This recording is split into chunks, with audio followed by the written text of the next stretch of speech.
Good morning. Welcome to Whole View Farm.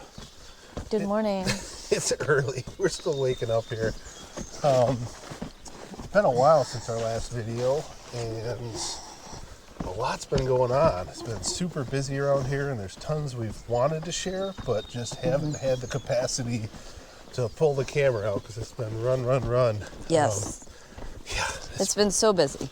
Yeah. Well, end of the school year stuff, and Yeah, end of school year, we've thrown birthday parties, and then just a whole lot going on the farm. So thought we'd kind of do a tour today, show all the different things. Oh. So we're heading out on the 26th here, where we've got the sheep and goat herd, the moms and the babies. Nikki's got her milking bottles, and gonna feed some babies and take a look around. We've got, take a look here. This has all been grazed in the last couple of weeks on this side of the fence, and we're on the other side here, heading back up towards the barn. oh my goodness. This is the last piece of the farm that hasn't been grazed yet this year. It is going to seed a bit, but there's plenty of good stuff in there. And yeah, dogs are excited to see us. And here Georgia back by the barn barking. We'll take a look at her later. And actually, one of the things I feel bad about is we haven't been able to spend enough time with her, working with her, and she's been living in the barn. She got access to the barnyard. The rams are over there to keep her company, and we've had a few moms we've had to bring back to the barn with some babies, and she's been really interested in those. But we just haven't gotten to that point where we trust her alone with them. But our plan later today is to introduce the dogs. I think we're ready to do an off-leash introduction. We'll bring Gertie and get Griffin out into this field and put a fence in the middle and bring her out so they can kind of meet a little bit. And then we're going to open up that fence, see what happens. I think it'll be good. Gertie and Zeep have gotten together, and they like to run around and play, but she hasn't been aggressive towards Zeep. No, not Gertie, Georgia. Oh, I'm sorry, Georgia. You're looking at Gertie. I know, mixing up my G names. Yeah. Okay. Well, you can tell which ones are the bottle feds, because they are coming right. Don't touch the fence. Yeah, I know. So the white one is Egbert, and this is Izu, and then there's Saddles with the big brown saddle on his back, and Hey, Griffin. Izzy is coming. Yeah. So here's our 4 bottle feds. They know the drill. Okay. Here we go. Hi. Yeah. Oh, hi, Gertie. Good morning. Hi, Griffin. Egbert, come here. Hi, Gertie. Good girl. Here, Saddles. Yeah, Saddles. these dogs have behaved really well through lambing and kidding.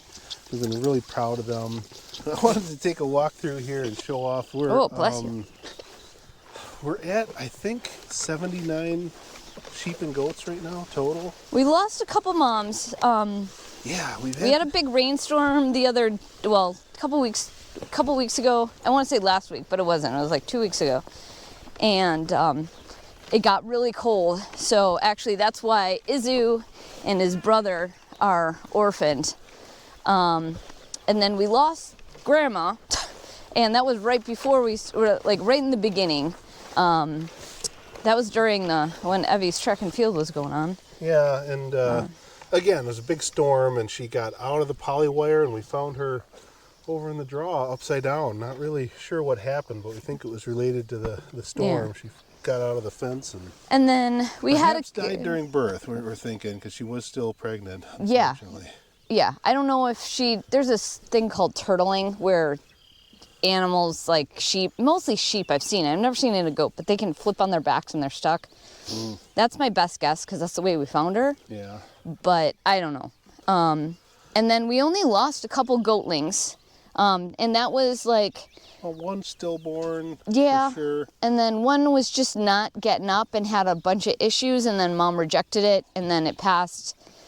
And then I think that was it. Yeah, so we've lost 3 of the baby goats, 1 of the baby lambs, 2 goat mamas, and 2 sheep mamas. So Popcorn had a successful birth and kept it. Yeah, cute. And this is the other one. She it's a goat girl, and she was like, I don't know, second day, we couldn't find her at night. She made it all the way through the night warm. So I think, I don't know, Popcorn knew where she was, but was like I'm not going to go look for her. And this little one was in the tall grass all by herself. Yeah, some of them will leave their babies alone and go graze for a long time, and then they'll freak out when we come out because they can't find them. Yeah, sheep flock's doing pretty good. We did lose a couple mamas, but overall, we've had a lot of lambing success. And just weird stuff, too. Like, we didn't know why they died. Well, one of them. Yeah. But that comes with the business. We knew we were going to have losses when we got into this, and it's disturbing when you can't explain it, when you don't know what happened. Hi, guys. But you don't always get that information. But man, the lambs are growing so good, and and very independent. We haven't had to intervene no. much at all. I mean, we don't pull lambs. We're not out here doing that. That's part of why we lamb and kid out on pasture, is it just tends to go better, and just having hardy stock that can handle it is what we're going for. So you get what you manage for. It's hard to see them. There's like more babies in here than you realize.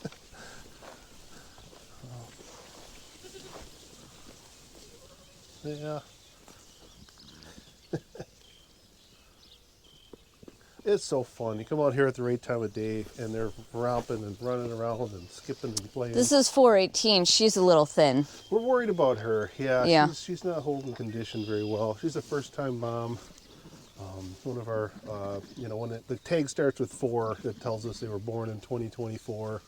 So she was one of our lambs here from But her last year. baby's doing awesome. Yeah, nice little brown lamb there. And that's her sister over there with nursing 2 babies. Yeah, mostly twins. Not a lot of triplets this year. Well, Dash gave us triplets again, and then she lost the one right away. So that was a little sad. Right. But I'm thinking it wasn't forage quality. I think it was just she got one tooth in her mouth, and she's another, I don't know, she's probably 8, 9 this year. Yeah. And the twins are growing great. They're huge. They're already past her knees. Yeah, that was amazing. We did our health checks a few months ago and realized Dash is down to just one front tooth, and she raised 3 babies successfully last year and still just hanging on. So I don't know how she makes it work, but she makes it work. Mm-hmm. And Fern had her daughter that we brought on with her, so she's 3 this year, Fern is, and she gave us a really nice brown lamb. That's her lamb from last year. And then now she's got twins, and the twins are doing fantastic. All right, well, we got to open up a paddock, give these guys a fresh break for the day, and set up our fence for the next paddock after that. So. Oh, look at how cute Mom's hanging out with her baby, just like, stand there and be my chin rest. Nice. So, Joe's just getting everybody excited. I don't know if you can see him, but he's getting ready to let everybody in, and they're super excited. So that's all the goats. And I don't know where Icy is, though. I haven't seen him today. Whoa, thing just fell down. There you go, Uncle Moose. Fainting goat. Fainting.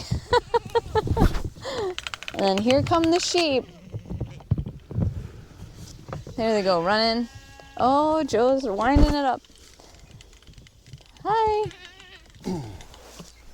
So we're walking through this pasture here, just on the other side of this permanent fence, and it's looking pretty good, but believe it or not, we just pulled the cows out of here 2 days ago. Something like that. Yeah, and it's, you can see it's eating off here high, but we're leaving a lot behind. And this is actually the 3rd grazing of the season for this particular area. We do have a lot of thistle coming up, so at some point we should probably just let the grasses go and smother some of that out. If the grasses get ahead of them, we can shade them out. But yeah, we had the sheep and goats, and our couple heifers were out here in January, February doing some bale grazing and cleaning up stockpile when the snow wasn't too bad. Then we came right back through in March as the early spring grass was coming up, when they were just grazing the tips and moving fast. We actually covered 20 some acres in 2 weeks, so that was a lot of fencing. Yeah, it was. But the effect was really good. I mean, it came screaming back. Here we are, end of May, beginning of June. It was fully recovered and waist high. And we had the cows go through, and we've just been strip grazing. We've got our water up by the barn, and we're just kind of giving them sections, working our way back to the property line, which we're still using temporary fence to secure, since there is existing high tensile and barbed wire back there, but it's in pretty rough shape. So I actually did a lot of mowing in here too in end of April.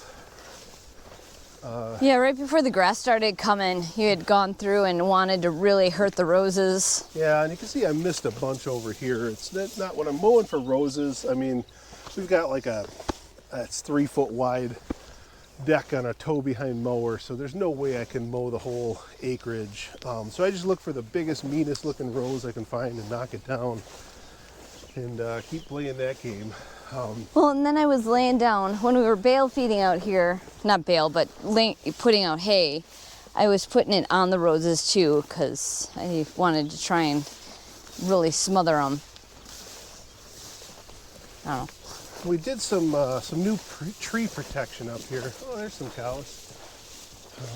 Yeah, they're not in the paddock we're in. They're in the next strip over, and we're doing the same thing. Water's up top, and we're strip grazing all the way back, and then we'll move them to the next row after that. So we're actually up to 6. We are, yeah. We've got our 2 Dexter heifers who still have Strawberry and Liberty, but we brought on 1 cow and 3 heifers, so 4 more cattle from a friend of ours who lives right up the road, and he didn't want to breed them, so this is kind of nice for him. He's turning out his bull, and we can keep these girls isolated over here. We're kind of backed off of the idea that we're going to breed the Dexters, because they really are really small. They're small. Yeah, you got to pay the processing fee no matter how big your cow is, and I think we don't want huge cattle, but they're just a little smaller than we think we want to go for, and we'll probably head towards more of like Red Devon. I like red cows, so it's definitely going to be something with a red coloration, because I think that's just the right blend of heat absorption for our climate. Or the South Poles. Yeah, South Pole we're very interested in. South Pole crosses, we're open to that too. Red Devon or some blend. I mean, we're not really thinking about being breed specific as much as what works here. And we're just going to keep trying different things till we get a good handle on that. But yeah, I wanted to show off our tree protection. Nikki put in these apricots. We got his seedlings from what are they? 3 years now? From some friends. I can't talk right now. I know. Hiking and talking is tough. Yeah. So we've been struggling with tree protection. We've been doing little stuff like this, and it hasn't been working. The goats just kind of push their way through this flimsy wire, and it's just not good enough. So we knew we needed to go to like sturdy T-posts. Went and got a bunch of those. And I really like what Greg Judy does with like a cattle panel cut into thirds, but they're so darn expensive. I mean, that'd be like $40 a tree for protection right now. Right. So we thought we'd try something a little different and just take a little strand of high tensile wire and some insulators and wrap it around, try to just hand tight. Just a real simple loops on the end, and it worked for the cows. Now we already had this inner protection, so we just went ahead and left that up, but we're thinking, well, we're hoping that the wire is a good enough psychological barrier that they leave them alone. And I think as long as we're, pretty good about our rotations and not leaving anybody in one spot for too long, I think it'll work. And it knocks, I don't know, probably $15-20 off the cost of protecting a tree. So, but it's still sturdy enough that the cattle rub on it, it should hold up. And so far so good. We had the six cattle through here, and obviously we're leaving a lot behind, roses and grass and everything, but we'll see. We'll keep you updated and let you know how it works. And the nice thing is, because we use the insulators, that was a little added cost, but not terrible. But it will allow us to make those hot if we need to. We could just run a wire over to these and light them up, and that would definitely protect them. So Oh, and look down. Oh yeah. So I was really worried about these trees because they're so mature, and I'm like, I've been trying the last couple of years to get seeds to take. Got these big, beautiful shagbark hickories. Yeah. They have really nice nuts too. We've actually had several people stop by that knew about them and wanted to forage on our land, and so that's been But nice. this year, I think because of the way that we're managing our grasses, that And it's the just a hickories better were year. popping up. Yeah, tons, especially over there on that hill. Over there, we've got tons and tons of hickory seedlings. Some of them pretty good. There's a couple we had put tree tubes on last year. Because we only had like one or two, and we're like, we have to protect these. And then they sprung up to 4 my feet gosh. tall. So we took the tubes off and protected them, and then they moved the tubes to some new seedlings further out. So hi. really making an effort to get a new generation of these lovely hickory trees, because it's just such a nice feature having the shade. Yeah. Well, here's a little apple that we didn't put our good protection on, but again, using that psychological barrier has worked better than like the lightweight wire fencing. And that's one of the seedlings that my sister just stuck in a bucket of water, and I just cut and didn't have any roots on it, and the roots grew, and I was like, Yeah. huh. So my a little- fancy pruning didn't work. Yeah, grafting was a The total grafting- fail. That stump died. So, Yeah. but we But- got a new apple here. Yeah. And So, this protection thanks, Ann. actually works pretty well, even against the goats, because of that psychological barrier. They see that white wire, they just say, yeah, I'm not messing with that. Hi. Yeah. So that's the big mama, number 4. And Yeah. then this is a heifer, strawberry. Yeah, that's one of ours, the Dexters, and that's a Red Devon to the left. Red One of our Devon. runty girls. And our other Dexter's hiding behind the big mama here. But they've bonded together really well. Hi. Boy, there's still a ton of grass down here. Hi, But we've been moving them kind of fast. Like I gave them a huge paddock with this tree for some shade. We've kept them on there for like 2 days, and we gave them a strip yesterday, and I was going to give them another strip this morning. And the main reason is because they're walking back and forth up to water, we're still going to get a lot of impact and utilization, even though there's a ton of grass left down here. And we want to leave a lot behind, but there's a ton of even ungrazed tips down here in this bottom. But because they're going to be Careful, don't get heading all the shocked. way back down, they'll probably have close to a week on this to continue to graze. So we're not waiting for them to utilize each paddock. We're moving. That helps distribute everything because they're attracted to the fresh grass. And we know that this will get additional impact before we move to the other side of that fence and go back around the pond. So, Hi, Libby. yeah, it's been fun. It's really nice. You know, 6 is still pretty small to be calling a herd, but it's nice to have a bigger group. Two heifers is not what I would recommend people get into for cows, because they're too squirrely, they're too nervous. Once they get around some more, Yeah, our girls have calmed down so much. yeah, they want to be, they're herd animals. They want to be in a group, and bigger group the better, honestly. But the big Mike made us dozens of these bluebird houses, and I've actually seen some bluebirds in some of them. Yeah. Get a lot Otherwise, we've had some house wrens in them. Yeah, we get some wrens, but they are getting used.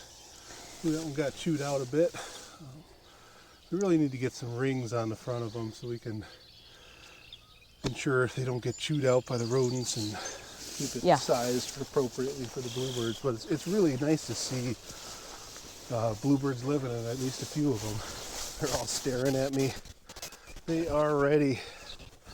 You guys ready for some fresh grass?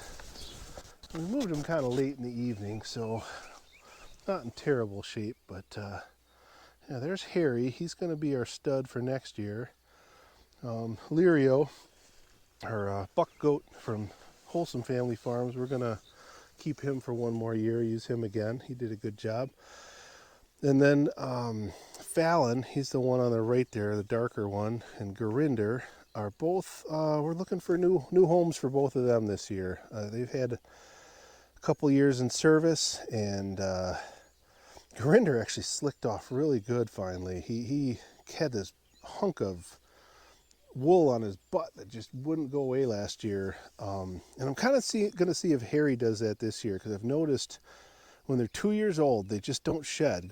Fallon did it when he was 2, and then Grinder did it when he was 2 last year. And I'm guessing Harry's going to do the same thing. And then when they're 3, they shed just fine again. So yeah, Grinder's looking mighty fine with that sleek coat. These 2 guys are still taking their sweet time shedding off, but I do expect them to shed off completely. Fallon did last year, but we'll see. Some of it's nutritional, some of it's genetic, some of it's seasonal. And it's definitely a trait that we're looking for. We want them to shed off their coat really nicely at the end of the cold season. So here comes Nick with the machine. I got to get this chain moved. We just have it kind of hooked on here to the legs with these hooks so we can rotate it around and pull this from any direction. So I got to get this switched around for her. Okay, got a little loop in the chain with some cold shunts. That just goes right on there, and then it gives you a little bit of control. All right, come on, Georgia. We got to get out of the way here. That gives you, oh, wait, I didn't pull the spikes. Wait. We got brakes. Oh, yeah. We don't put them on all the time. We just have these posts that can kind of spike in, and if you forget to pull them up, you bend them up, and then I'm out here with a hammer trying to straighten them so we can pull them back through. Oh yeah, here's one. One more.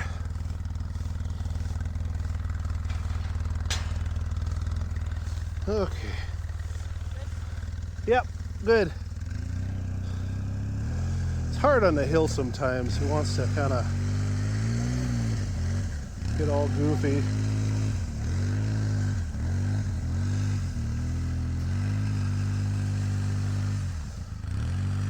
That's good. Yeah, on the flatter ground we can just move it by hand, but when the grass gets too long or you're kind of dealing with some slope issues, then the machine's really nice. Here's our garden. Got some garlic going here and some peas and onions, irises. We haven't really gardened very seriously here. We got a few beds going on. We're starting to develop this little area behind the machine shed. Got Nikki's air prune bed. This is kind of cool. It's actually got a mesh bottom, so when the roots hit that air, they spread out instead of forming a taproot. So this helps us. It's like a little tree nursery. Not sure what she's got in here. I think some peaches and an apple. But yeah, it allows us to grow trees from seed or take cuttings. It works really well. And then we've got a nice, I think, Asian pear over here that's coming up. So this will be sort of like food forest slash garden space. A few raspberries we got from my aunt and some horseradish. So little bit of production, but we're not like really like seriously gardening here. We've been so focused on the ruminants and the chickens, and yeah. And this is my fencing project, which I've made like no progress on. We've got 3 H braces up. I've got 3 more to go. Then I can start hanging wire. But it's just one of those things. You got to have the time to do it, and it takes such an effort to get through the day-to-day chores and then get into the infrastructure projects.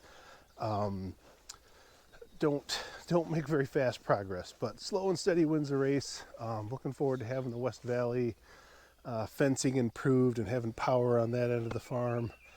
That'll save us a whole lot of effort in running temporary lines when we get that.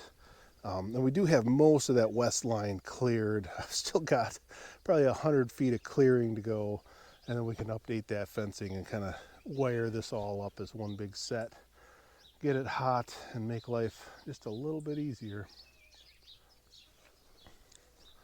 And then we got our chicken coop. We've had some requests to show more chicken stuff, and I'm sorry we don't do it much. Hey buddy, here's one of our roosters. And we have some ducks as well. We're duck sitting for a friend who's in transition from her her old coop setup. So yeah, we've got chickens. I don't show them much, I guess, because this is not my ideal coop setup. I mean, it's a shed. It was here. It's set up. It's got nest boxes. It's decent. It's a nice feature to have and not have to build. We've got a few broody girls, a couple broody ducks in here. We'll probably have, I think they're mostly sitting on chicken eggs. Nikki's manipulating that situation. But what I don't like about this coop is I wish it had more natural light, you know, some lighted panels. I wish it didn't have a floor. You know, we got a wood floor here, which means just creates a lot of maintenance work and cleaning out old bedding. We like to do what's called the deep litter method, where you're bringing in carbonous materials, you know, things that are high in carbon tend to be brown, they tend to be burnable, they tend to not be things you'd want to eat. So think like straw, wood chips, dried leaves, dried grass. Those are high carbon materials. And so with deep litter, you bring in a lot of carbon that helps break down the high nitrogen manure. And you have to turn it once in a while, but you don't have to clean it out all the time because it's constantly breaking down, and the chickens are constantly stirring it as they peck around and work with their feet. The problem with having a floor is when you disconnect yourself from the earth. For deep litter to work really well, you want to be in contact with the earth. You want moisture to be able to migrate in and out. You want insects even to be able to migrate in and out, and that helps make this sort of natural cycle of breakdown that keeps the maintenance down. So someday we're going to build our dream coop, but we haven't prioritized it because we've got this one. Yeah. Just use it. Well, we were thinking, this H brace is rotten and it was just here. It was part of the pen. Yeah, that's part of the old fencing that we took down. There was a fence right along here. But it'd be nice to have this side be, because that's the other thing in the winter, it's great to have the pines because it keeps most of the snow load off, but it's too dark. So and eventually the manure load will hurt these trees. You know, and we stop losing eggs. Like by October, right? We're not getting any eggs. So it's full sun over there. Our vision changes constantly, Yes. but our latest, greatest idea is to build, like I say, a 12-foot lean on the back of this machine shed. Now the machine shed does need some work. Before I would put that kind of resources into it, we need to get some, probably get the bottom of the post replaced with a concrete foundation is what we had a guy out the other day looking at it. Yeah, it's all rotten. Right, I was thinking reskinning it, but after like digging down and assessing the post, it's like, okay, yeah, it's a little more, we would want to put a little more into this building before we did an addition to it. But assuming we can get that done, then I'd like to build a lean off the back that can be like part chicken coop and part garden shed and part Like greenhouse, where it's just like right. a couple just to let the light in so that the chickens, like I grabbed the compost from school, from both schools actually, and I always put it in the corner. Well, if I can generate some heat doing that during the summer or during the winter, they'll have a nice place to hang out on those frigid days and still have sun. So we'll be getting, so maybe like we would sort of convert this end where we've got the water, put that inside of a greenhouse space, a small like place to start seeds, and then here where we've got this defunct sliding door, I'd take the door down and build a chicken coop right next to the greenhouse so we can sort of use that heated space as winter, play area for the chickens, and then just have to protect our seedlings. well, and my garden's pretty much here also, so you want to keep your chickens by your garden. So if I have an abundance of really nice compost, then I can just shovel it out and put it on the beds. Yeah, what I like about the idea of extending this steel roof out is I think we got enough height to make it work pretty well, especially when we put some lighted panels in there. And then for the chicken coop, I've always wanted to do like an earthen straw bale type structure. So if you got a steel roof on top, you're protected, put a footing down, and then build a straw bale. We could do some built-in like nesting boxes with the straw bale construction. It's just such a a pleasant environment inside. And I think it's like sort of like ideal. Well, for it's chicken heated in the coop. winter and it's cool in the summer because that straw is like wonderful insulation. R45, Yeah. So great insulation. It's very temperature stable. And if you've ever been in a hayloft in the summer surrounded by straw bales, you find it's a very pleasant environment. And then you use, earthen clay material to cover it up, and it's very repairable. It's very breathable. So I've always wanted to experiment with that, so that might be what happens here someday. I can't say when. Someday might be 20 years from now, but that's the current vision. We'll see how it goes. First I got to finish this fence. Yep. Always something. Always. But there you go. There's our chickens. There's a bunch of tree seedlings. Got to do some planting here as well, and some more tree protection. And Yep. I'm gonna go fence off that hayfield, and Yep. we should feed these guys. Oh, and I wanted to show this too. We got this little plastic shed. This Costco. is really nice. It's all about the Costco. Actually, this one was Menards, I think. No. But it's nice to not have the chicken feed in our other buildings, because it is an attractive appearance. The steel cans help protect the food. The sheds help protect the cans. It's really close. That's a permaculture principle. You don't want to be. You can eliminate steps from your daily chores. That really compounds over time. So we got our water there, our food here. It's worked out really nice. The only problem we've had is the wind. Sometimes lifts this lid up on us, so we got to put some blocks on top on windy days. Well, and that's like really, really not, it's got to be like 40-mile-an-hour winds. Yeah, when we get real strong gusts.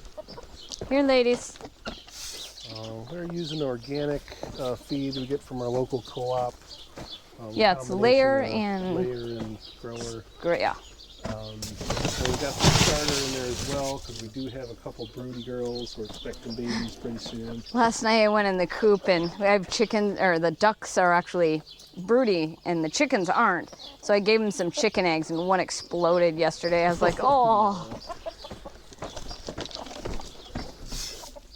I don't do a lot of candling, which is when you look to see how far the chicks formed in the egg.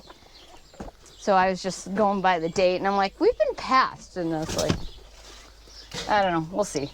We do have multiple bins out here spread out, so everybody can kind of get to it, otherwise they get a little aggressive.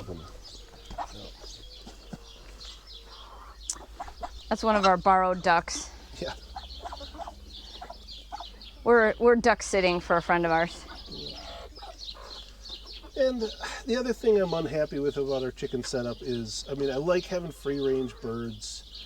We haven't had a lot of losses to predation. We've had a couple, especially with the ducks, but it's been pretty minimal. The dog running around helps. But they also just like poop on the sidewalk and are tearing up gardens, and they can be a bit of a nuisance. So I would like to implement more control than we have today, but the eggs are fantastic. They're out here eating bugs, getting bits of greenery. They're nice deep yellow yolks. And I have a beautiful half-built chicken tractor that me and Grandpa started, and I left it. That's where it left it. Another half-done project is our mobile chickshaw that we're gonna. Yeah, like a Justin Rhodes chickshaw. Yeah. It's framed out, and I should just. Wheels are on. He's gotta cover it up and get some time to finish that one off. But and then before we do that, I'm gonna build. I got a running gear, and I'm gonna build a mobile shade and mineral feeder for the sheep. Oh yeah, that'd be sweet. Because it's getting hot. That's a higher priority for me as far as the project list. Because then we can bring it over to Steve's too. Right. Yeah, exactly. Where there's no shade, so that's what makes that a high priority. However, one of the reasons we're falling behind is that for 3 years we've been telling our girls, "Oh, I can't do that right now. We're working on the farm," and they're growing up so fast. We decided we need to make some time for fun stuff. So this big silver maple that was threatening our house. We had cut down. We kept the trunk up with the intent of building a tree house, and we actually started that process this year. So there you go. That's what I'm doing instead of finishing fences. If you were wondering. One more thing I will talk about on our coop is this Ebonics chicken door opener. This has been a really good buy. I'm really happy with this one. It's a simple system. It's just got a string on a motor that lifts this door straight up and down. It's got a light sensor on it, or you can set a timer. I've been really happy with it. We've had problems just a couple times. Of course, you got to keep an eye on it. It runs off of, I think, 4 AA batteries. Yeah. You got to keep an eye on the batteries, but they seem to last like 6 to 8 months pretty reliably, so it's not a huge deal. We do have a power adapter, but I don't have an outlet handy to use that. The one issue we have had is when it's like freezing sleet and rain, it can jam up the tracks and it freezes the wire. We've had to like take that string off and the door off and what happens thaw is it out. if the door can't lower, then the string unwinds inside the housing and gets all tangled up. Yeah. And I was able to take the screws out and untangle the wire and reset everything pretty easily. But that's the one issue we've had. I think it's happened like twice. Yeah. In what have we had? Couple years. 3 years. And it was 1 year. It was like a 2-week apart where we were getting tons of sleet and so it bound up. A little bit of overhead protection would probably totally solve that issue. Just like a little awning over the door. But it hasn't been a big enough issue for me to actually do that. So yeah, been really, I know there's a lot of different chicken door opener solutions, but we've been happy with this one. So. And this is the other thing, like we just kept this up because it was here. It does, I don't know, but it's actually been kind of nice because when you're trying to hurdle everybody on, they're like, oh, we can't really get through here. So they go into the chicken door. Yeah, they had a tarp on this as some kind of windbreak, which is maybe not the worst idea, but I hate using tarps because they just break down. You get little strings of plastic everywhere. So at least plastic tarps, I'm not, unless they're really heavy duty ones, I'm not a big fan for that kind of agricultural use. But yeah, just having a little bit of structure, especially with these darn ducks that don't like to go to bed at night. Right. And they can't fit through here, so it's like... Yeah, gives you a little bit of herdability, a little bit of control. So. All right, well, we should get some breakfast and some coffee and start our day. All right. Thanks for watching. Bye.